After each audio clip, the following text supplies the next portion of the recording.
ପିଲାମାନେ ତମ ସମସ୍ତଙ୍କୁ ମୁଁ ସ୍ୱାଗତ କରୁଛି ମୋ ୟୁଟ୍ୟୁବ ଚ୍ୟାନେଲ ତ +2 ସେକେଣ୍ଡ ଇୟର ଆର୍ଟ୍ସ ପିଲା ଯୋଉମାନଙ୍କର ସୋସିଓଲୋଜି ଅଛି ତ ପିଲାମାନେ ସୋସିଓଲୋଜି ପିଲାମାନେ ସମାଜ ବିଜ୍ଞାନ ତ ତମମାନଙ୍କ ପାଇଁ ଗୋଟେ ମାରାଥନ କ୍ଲାସ ନେଇ ଆସିଛି ତ 80 ମାର୍କର ମାରାଥନ କ୍ଲାସ ତ ଚାଲ ଆମେ ଆଲୋଚନା କରିବା ପିଲାମାନେ ତ 21ଟା ତମର MCQ ତ ଜାଣିଛ ଏଟା ନେଇ ଆସିଥିଲି ଗୋଟେ ଭିଡିଓ ତ ଚାଲ ଆମେ ଆଲୋଚନା କରିବା କଣ ଦେଇଛି। ଭାରତୀୟ ସାମାଜିକ ବ୍ୟବସ୍ଥାର ଜାତି ଶବ୍ଦଟିର ପ୍ରଥମ ବ୍ୟବହାର କିଏ କରିଥିଲେ? Sir Herbert Risley, B.S. ଗୁହା, G.S. ଘୁରେ, ଗ୍ରାସିଆ ଦେଓର୍ତା କିଏ? ନା ଗ୍ରାସିଆ ଦେଓର୍ତା କିଏ? ନା ଗ୍ରାସିଆ ଦେଓର୍ତା। ନେକ୍ସଟ, ଜାତି ପ୍ରଥାର ଏକ ମୁଖ୍ୟ ଲକ୍ଷଣ କଣ? ଉଚ୍ଚ ନିଚ କ୍ରମ, ଶ୍ରେଣୀ, ଆକାରଗତ କ୍ଷୁଦ୍ରତା, ପ୍ରକୃତି ପ୍ରତି ଘନିଷ୍ଠତା। କଣ ପିଲାମାନେ? ନା ଉଚ୍ଚ ନିଚ କ୍ରମ। ଜାତି ପ୍ରଥାର ଏକ ମୁଖ୍ୟ ଲକ୍ଷଣ ହଉଛି ଉଚ୍ଚ ନିଚ କ୍ରମ। ନେକ୍ସଟ, କିଏ କହିଥିଲେ ଯେତେବେଳେ ଗୋଟିଏ ଶ୍ରେଣୀର ସଦସ୍ୟ ପଦ କଡ଼ାକଡ଼ି ଭାବେ ଜନ୍ମଗତ ହୋଇଥାଏ ଆମେ ତାକୁ ଜାତି କହିଥାଉ? C.H. କୁଲେ, ଇରାବତୀ କାର୍ଭେ, M.N. ଶ୍ରୀନିବାସ, ଆନ୍ଦ୍ରେ ବେତେ। କଣ ହବ? ନା C.H. କୁଲେ। କଣ? ନା C.H. କୁଲେ। ତ ପରବର୍ତ୍ତୀ କ୍ୱେଶ୍ଚିନ ପିଲାମାନେ ଦେଖିବା କଣ ଦେଇଛି।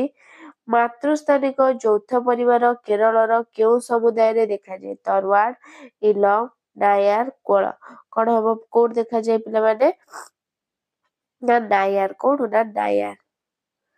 ନେକ୍ସଟ, ପିତୃସ୍ଥାନିକ ଯୌଥ ପରିବାର କେରଳର କେଉଁ ସମୁଦାୟରେ ଦେଖାଯାଏ? ହିନ୍ଦୁ, ନାୟାର, ନମ୍ବୁଦି ବ୍ରାହ୍ମଣ ପରିବାର, ଖ୍ରୀଷ୍ଟିଆନ। କେଉଁ ପରିବାର? ନା ନମ୍ବୁଦି ବ୍ରାହ୍ମଣ ପରିବାର। ନେକ୍ସଟ କ୍ୱେଶ୍ଚିନ, ସହର ସମୁଦାୟର ମୁଖ୍ୟ ବୈଶିଷ୍ଟ୍ୟ ହେଉଛି କଣ? ପ୍ରାଥମିକ ସମ୍ପର୍କ, ଅଣକୃଷି ଭିତ୍ତିକ ବୃତ୍ତି, ରକ୍ଷଣଶୀଳ ମନୋଭାବ, ଉଚ୍ଚ ନିଚ କ୍ରମ। କଣ ହବ? ନା ଅଣକୃଷି ଭିତ୍ତିକ ବୃତ୍ତି। କଣ? ନା ଅଣକୃଷି ଭିତ୍ତିକ ବୃତ୍ତି। ନେକ୍ସଟ, କିଏ କହିଥିଲେ ଗ୍ରାମ୍ୟ ସମୁଦାୟର ଶେଷ ଯୋଉଠି ସହର ସମୁଦାୟ ସେଇଠାରୁ ସୃଷ୍ଟି? K. ଡେଭିସ, ପ୍ରଫେସର ମାକାଇଭର, ଗିଲିନ ଏବଂ ଗିଲିନ ଅଗମନ। ତ କଣ ହବ? ନା ପ୍ରଫେସର ମାକାଇଭର। ନେକ୍ସଟ, ଜାତୀୟ ସଂହତି ଗୁରୁତ୍ୱ ପ୍ରଦାନ କରିଥାଏ କୋଉଥିପାଇଁ? ବ୍ୟକ୍ତି ସ୍ୱାର୍ଥ, ସାମୂହିକ ସ୍ୱାର୍ଥ, ରାଜନୈତିକ ବିବିଧତା, ଜାତିବାଦ। କଣ ହବ ପିଲାମାନେ? ନା ସାମୂହିକ। କଣ? ନା ସାମୂହିକ ସ୍ୱାର୍ଥ। ତ ବହୁତ ଗୁରୁତ୍ୱପୂର୍ଣ୍ଣ କ୍ୱେଶ୍ଚିନ ଆନ୍ସର ପିଲାମାନେ ସମସ୍ତେ ଦେଖ। ନେକ୍ସଟ, ଆତଙ୍କବାଦ ଶବ୍ଦଟି ଉଦ୍ଧୃତ ହେଉଛି କେଉଁଠୁ? ଆତଙ୍କବାଦ ଶବ୍ଦଟି ଗ୍ରୀକ ଭାଷାରୁ, ନା ଲାଟିନ ଭାଷାରୁ, ନା ରୋମାନ ଭାଷାରୁ, ନା ଇଂରେଜ ଭାଷାରୁ। ତ ଆତଙ୍କବାଦ ଶବ୍ଦଟି କେଉଁଠୁ ଆସିଛି ପିଲାମାନେ? ନା ଆସିଛି ଏଇଟା କୋଉଠୁ? ନା ଲାଟିନ ଭାଷାରୁ। କୋଉଠୁ? ନା ଲାଟିନ ଭାଷାରୁ। ନେକ୍ସଟ, ଜାତିବାଦର ନିରାକରଣ ପାଇଁ ଏକ ପଦକ୍ଷେପ କଣ? ସହରୀକରଣ, ମୁସଲମାନ ଧର୍ମ, ଆନ୍ତର୍ଜାତି ବିଭାଗ, ଆନୁଗତ୍ୟ। କଣ? ନା ଜାତିବାଦର ନିରାକରଣ ପାଇଁ ପଦକ୍ଷେପ ହଉଛି ଆନ୍ତର୍ଜାତି ବିବାହ। କଣ? ନା ଆନ୍ତର୍ଜାତି ବିବାହ। ନେକ୍ସଟ, ଆଞ୍ଚଳିକତାବାଦର ଏକ କାରଣ କଣ? ଆଧୁନିକ ଶିକ୍ଷା ପଦ୍ଧତି, ଭାଷାବାଦ, ଜାତିବାଦ, ସାମ୍ପ୍ରଦାୟିକତାବାଦ। ଆଞ୍ଚଳିକତାବାଦର କାରଣ କଣ? ନା ଭାଷାବାଦ। କଣ? ନା ଭାଷାବାଦ। ନେକ୍ସଟ, ସାମାଜିକ ଅସମାନତା ସୃଷ୍ଟି କରିବାର ମୁଖ୍ୟ କାରଣ?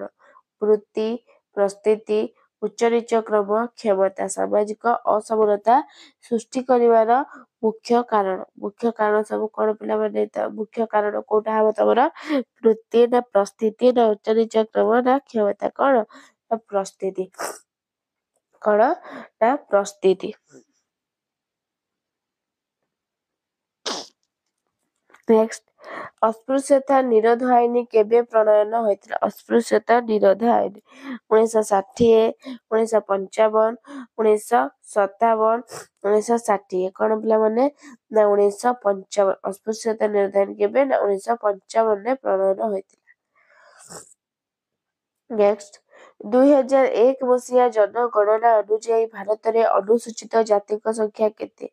2001 ମସିହା ପିଲାମାନେ 20.66 କୋଟି, 25.56 କୋଟି, 20.48 କୋଟି, 16.66 କୋଟି। ତ କେତେ କୋଟି ହବ? ନା 16.66 କୋଟି।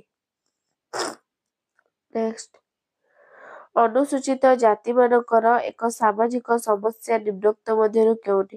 ସମାଜରେ ନୀଚ ପରିସ୍ଥିତି, ଧାର୍ମିକ ସମସ୍ୟା, ଭୂମିହୀନ ସମସ୍ୟା, ଏଥିରୁ କୌଣସି ନୁହଁ। କଣ କେଉଁ ସମସ୍ୟା ହେବ?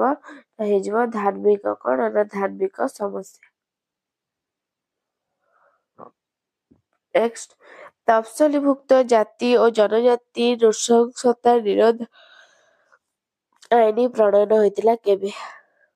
1980 ମସିହା, 1985, 1986, 1989। କେତେ ମସିହା ପିଲାମାନେ ତଫସିଲି ଜାତି ଜନଜାତି ନା 1989 ମସିହା। ନେକ୍ସଟ, ମୁଣ୍ଡା ଜନଜାତି ବିଦ୍ରୋହ କେବେ ସଂଗଠିତ ହୋଇଥିଲା? 1899, 1895, 97, 1872, 73, 1902, 3। କେବେ ହୋଇଥିଲା ପିଲାମାନେ? ନା 1899, 1900। ନେକ୍ସଟ, ଶିଳ୍ପ ବିପ୍ଳବର ପ୍ରମୁଖ ଉଦ୍ଦେଶ୍ୟ କଣ? କୃଷିଭିତ୍ତିକ ସମାଜକୁ ଶିଳ୍ପଭିତ୍ତିକ ସମାଜରେ ରୂପାନ୍ତରିତ କରିବା, କୁଟୀର ଶିଳ୍ପର ଧ୍ୱଂସ ସାଧନ, ସମାଜର ଅନୁନ୍ନତ ବର୍ଗର ଉନ୍ନତି ସାଧନ, ଜାତୀୟତାବାଦର ବିକାଶ। କଣ ହବ? ତାଇ ହେଇଯିବ କୃଷିଭିତ୍ତିକ ସମାଜକୁ ଶିଳ୍ପଭିତ୍ତିକ ସମାଜରେ ରୂପାନ୍ତରିତ କରିବା। ନେକ୍ସଟ, ନିମ୍ନୋକ୍ତ ମଧ୍ୟରୁ କେଉଁଟି ସହରୀକରଣର ଏକ କାରଣ ନୁହେଁ? ସହରୀକରଣର କାରଣ ନୁହେଁ। ସହରୀକରଣ କାରଣ ନୁହେଁ କିଏ?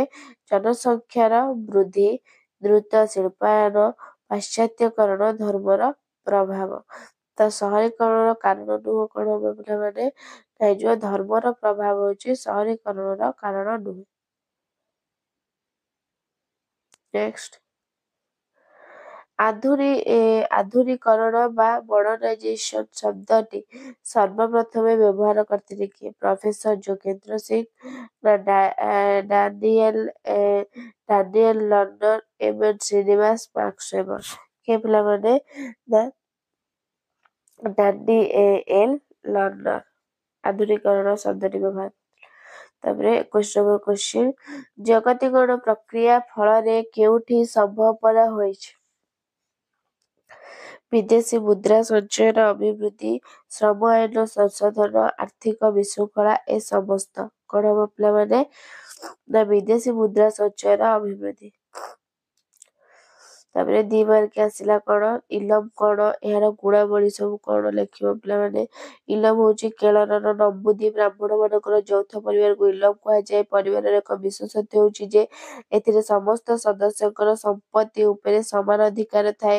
ସାଧାରଣତଃ ଇଲମର ସମ୍ପତ୍ତି ଅବିଭାଜ୍ୟ ଅଟେ କାରଣ ଏଥିପାଇଁ ପରିବାରର ସମସ୍ତ ସଦସ୍ୟଙ୍କ ଅନୁମୋଦନ ଆବଶ୍ୟକ। ଇଲମ ପୁରୁଷାନୁକ୍ରମେ ଅବିଭକ୍ତ ହୋଇ ରହିଥାଏ। ତା ଗୁଣାବଳୀ କଣ? ଇଲମ ହେଉଛି ଏକ ପ୍ରକାର ହିନ୍ଦୁ ଯୌଥ ପରିବାର। ଜ୍ୟେଷ୍ଠ ପୁତ୍ର ହେଉଛନ୍ତି ଇଲମର ମୁଖ୍ୟ। ସେ ପରିବାରର ସମ୍ପତ୍ତିକୁ ନିୟନ୍ତ୍ରଣ ପରିଚାଳନା କରିଥାନ୍ତି। ପରିବାରର ଅନ୍ୟ ସଦସ୍ୟଙ୍କ ବିନା ସମ୍ମତିରେ ସେ ଇଲମର ସମ୍ପତ୍ତିକୁ ବିକ୍ରୟ କିମ୍ବା ଦାନ କରିପାରନ୍ତି ନାହିଁ। ତାପରେ ସେମିତି ହେଲା ତରୱାଡ କଣ? ତାହାର ଲକ୍ଷଣ ଗୁଡିକ ସବୁ ନା କେରଳର ନାୟାର ସମ୍ପ୍ରଦାୟର ଯୌଥ ପରିବାରକୁ ତରୱାଡ କୁହାଯାଏ। ଜଣେ ସ୍ତ୍ରୀ, ତାର ପୁତ୍ର ଓ କନ୍ୟା, କନ୍ୟାର ପୁତ୍ର ଓ କନ୍ୟା ପ୍ରଭୃତିଙ୍କୁ ନେଇ ତରୱାଡ ଗଠିତ। ତା ଲକ୍ଷଣ ହେଉଛି ତରୱାଡ ଏକ ମାତୃତାନ୍ତ୍ରିକ ଯୌଥ ପରିବାର। ତରୱାଡ ଜଣେ ସ୍ତ୍ରୀ, ତାର ପୁତ୍ର, କନ୍ୟା, କନ୍ୟାର ପୁତ୍ର, କନ୍ୟା ଆଦିକୁ ନେଇ ଗଠିତ ହୋଇଥାଏ। ଏକ ତରୱାଡର ସମସ୍ତ ପୁରୁଷ ଓ ନାରୀ ସଦସ୍ୟଙ୍କ ସମ୍ପତ୍ତି ଉପରେ ଅଧିକାର ଥାଏ। ତରୱାଡ ବୟୋଜ୍ୟେଷ୍ଠ ପୁରୁଷ ସଦସ୍ୟ ଏହାର ପରିଚାଳନା କରନ୍ତି। ତାପରେ ଆସିଲା କଣ? ପିତୃତାନ୍ତ୍ରିକ ମାତୃତାନ୍ତ୍ରିକ ଯୌଥ ପରିବାର। ପିତୃତାନ୍ତ୍ରିକ ଯୌଥ ପରିବାରରେ ପିତା କିମ୍ବା ଜେଜେବାପା ହେଉଛନ୍ତି ପରିବାରର ମୁଖ୍ୟ କର୍ତ୍ତା ଏବଂ ସମସ୍ତ କ୍ଷମତାର ଅଧିକାରୀ। ଏହି ପ୍ରକାର ଯୌଥ ପରିବାର ସମସ୍ତ ସଦସ୍ୟ ପିତାଙ୍କ ପ୍ରତ୍ୟକ୍ଷ ନିୟନ୍ତ୍ରଣରେ ରହିଥାନ୍ତି। ପିତା ଏହି ପରିବାରକୁ ଶାସନ କରିଥାନ୍ତି ଓ ତାଙ୍କ ନାମରେ ପରିବାର ସମ୍ପତ୍ତି ରହିଥାଏ। ମାତୃତାନ୍ତ୍ରିକ ଯୌଥ ପରିବାରରେ ବୟୋଜ୍ୟେଷ୍ଠ ନାରୀ ବା ମା ପରିବାରର ମୁଖ୍ୟ କର୍ତ୍ତା ଅଟନ୍ତି। ପରିବାରର ସମସ୍ତ ସଦସ୍ୟ ମାଙ୍କ ନିୟନ୍ତ୍ରଣରେ ରହିଥାନ୍ତି। ପରିବାରର ସମ୍ପତ୍ତି ଉପରେ ତାଙ୍କର ଅଖଣ୍ଡ ଆଧିପତ୍ୟ ଥାଏ। ତାପରେ କଣ ଦେଲା? ଗ୍ରାମ ସହର ସମୁଦାୟ ମଧ୍ୟରେ କଣ? ତା ସଂଯୋଗ କଣ? ତାପରେ ଆଞ୍ଚଳିକତାବାଦ କହିଲେ କଣ ବୁଝ ପିଲାମାନେ? ସାମ୍ପ୍ରଦାୟିକତାବାଦ କହିଲେ କଣ ବୁଝ? ତାପରେ ଆତଙ୍କବାଦ କହିଲେ କଣ ବୁଝ, ଅନୁସୂଚିତ ଜନଜାତି କହିଲେ କଣ ବୁଝ, ତଫସଲ ଯୁକ୍ତ ସବୁ ଆନ୍ସର ଦେଖେଇଦେଇ ପିଲାମାନେ। ଆଦିବାସୀ ଆନ୍ଦୋଳନର କାରଣ, ଶିଳ୍ପୀକରଣ ସହରୀକରଣ ମଧ୍ୟରେ ପ୍ରଭେଦ, ସହରୀକରଣ ଆଧୁନିକରଣ ମଧ୍ୟରେ ପାର୍ଥକ୍ୟ। ତାପରେ 3 ମାର୍କିଆ ଆସିଲା ଜାତି ପ୍ରଥାର ଅପକାରିତା ମାନ, ଯୌଥ ପରିବାରର ଅପକାରିତା ଗୁଡ଼ିକ, ଆଞ୍ଚଳିକତାବାଦ ନିରାକରଣ ପଦକ୍ଷେପ ଗୁଡ଼ିକ, ଜାତିବାଦର କାରଣ ମାନ, ଅନୁସୂଚିତ ଜାତିମାନଙ୍କ ସମସ୍ୟା ସମ୍ବନ୍ଧରେ ଜନଜାତିର ଲକ୍ଷଣ ଗୁଡ଼ିକ। ତାପରେ ଜନଜାତି ଆନ୍ଦୋଳନ ମୁଖ୍ୟ ପ୍ରମୁଖ ଜନଜାତି ଆନ୍ଦୋଳନ ଗୁଡ଼ିକ ଲେଖ। ଚମ୍ପାରନ ଆନ୍ଦୋଳନ ମୁଖ୍ୟ କାରଣ ଗୁଡ଼ିକ, ନକ୍ସଲପନ୍ଥୀ ଆନ୍ଦୋଳନ ମୁଖ୍ୟ କାରଣ, ଭାରତୀୟ ସମାଜ ବ୍ୟବସ୍ଥା ଉପରେ ଆଧୁନିକରଣ ପ୍ରଭାବ, ଶିଳ୍ପୀକରଣ ପ୍ରକ୍ରିୟାର ମୁଖ୍ୟ ଗୁଣ ଗୁଡ଼ିକ, ଜଗତୀକରଣ ନକାରାତ୍ମକ ପ୍ରଭାବ ଗୁଡ଼ିକ ସମ୍ବନ୍ଧରେ ଲେଖ। ତାପରେ ଆସିଲା 8 ମାର୍କିଆ ଜାତି ପ୍ରଥାର ପ୍ରକାର୍ଯ୍ୟ ଗୁଡ଼ିକ ଆଲୋଚନା, ଗ୍ରାମ୍ୟ ଓ ସହର ସମୁଦାୟ ମଧ୍ୟରେ ସଂଯୋଗ ଗୁଡ଼ିକ ଆଲୋଚନା, ସାମ୍ପ୍ରଦାୟିକତା କଣ ଏହାର ନିରାକରଣ ପଦକ୍ଷେପ, ଭାରତରେ ଅନୁସୂଚିତ ଜାତିର ସମସ୍ୟା ବିଷୟରେ ଆଲୋଚନା, କୃଷକ ଆନ୍ଦୋଳନ କାରଣ ମାନ, ଜଗତୀକରଣ ପ୍ରଭାବ ଗୁଡ଼ିକ ବିଷୟରେ ଆଲୋଚନା। ତାପରେ ଆନ୍ସର ଦେଖିବା। ତ ପିଲାମାନେ ଦେଖ ଏଠି କଣ ଦେଇଛି ନା ଗ୍ରାମ୍ୟ ସମୁଦାୟ ଓ ସହର ସମୁଦାୟ। ତ ଏଇଟା 2 ନମ୍ବର ଡି କ୍ୱେଶ୍ଚିନ୍ ଯୋଉ ଗ୍ରାମ ସହର ସମୁଦାୟ ମଧ୍ୟରେ, ଗ୍ରାମ ଓ ସହର ସମୁଦାୟ ମଧ୍ୟରେ ସଂଯୋଜକ ଦେଖ।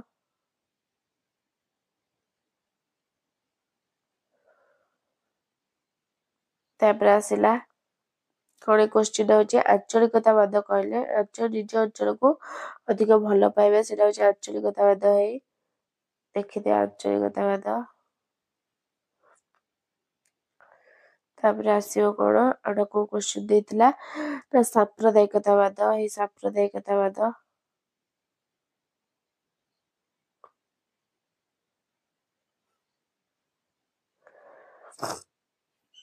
ସାମ୍ପ୍ରଦାୟିକତାବାଦ। ତାପରେ ଆସିଲା ଆତଙ୍କବାଦ କହିଲେ କଣ ବୁଝ, ଏଇଟା ହେଲା ଆତଙ୍କବାଦ। ଆତଙ୍କବାଦ କହିଲେ କଣ ବୁଝ, ଆତଙ୍କବାଦ। ତାପରେ ଅନୁସୂଚିତ ଜାତି, ଏଇଟା ହେଲା ଅନୁସୂଚିତ ଜାତି। ଅନୁସୂଚିତ ଜନଜାତି କହିଲେ କଣ ବୁଝ। ତାପରେ ତଫସଲି ଯୁକ୍ତ ଜାତି। ତାପରେ ଆସିବ କଣ ନା ଆଦିବାସୀ ଆନ୍ଦୋଳନର କାରଣ ଗୁଡ଼ିକ, ଜନଜାତି ଅଞ୍ଚଳରେ ଅଣ ଜନଜାତି ମାନଙ୍କ ପ୍ରବେଶ ଦେଖ। VST very similar test, very similar test ଆମେ ଆଲୋଚନା କରୁଛୁ।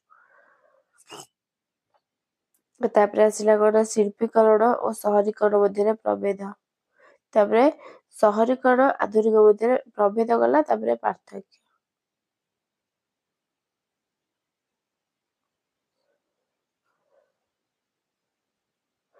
ତିନି ମାର୍କିଆ ଜାତି ପ୍ରଥାର ଅନେକ ଅପକାରିତା, ସେଗୁଡିକ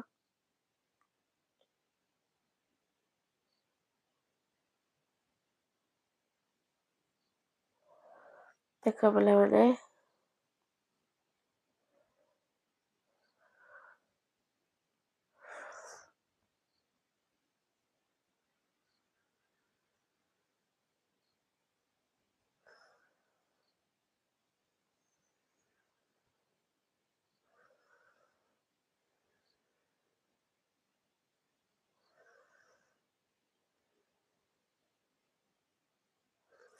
ବହୁତ ଗୁରୁତ୍ୱପୂର୍ଣ୍ଣ କ୍ୱେଶ୍ଚିନ୍ ପିଲାମାନେ।